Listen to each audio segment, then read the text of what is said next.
大家好，我是娟子。今天呢，咱们用猪肉来做好吃的，入口爽滑，嚼着 Q 弹。这里我准备了1斤的猪肉，先切成肉片，装进绞肉机里，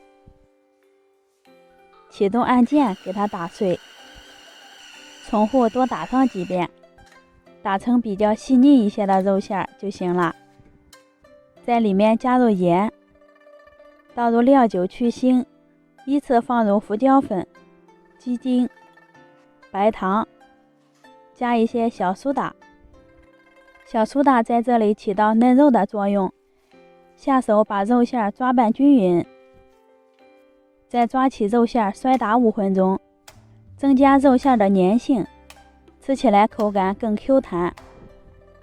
现在看一下肉馅已经起胶了，不散开就行了。接着分3次加入葱姜水，每加1次都要搅匀，让水完全吸收进肉馅里。加水能使肉馅更嫩滑一些。最后加入200克红薯淀粉，同样的混3到4次加进来，一直搅拌到肉馅抓起来有拉丝状就行了。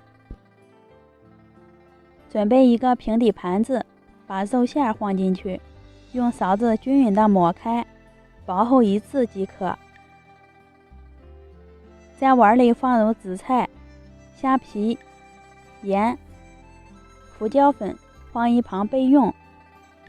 水开以后改小火，用勺子往锅里扒肉馅，每挖1次都要沾一下水，这样不会沾勺子。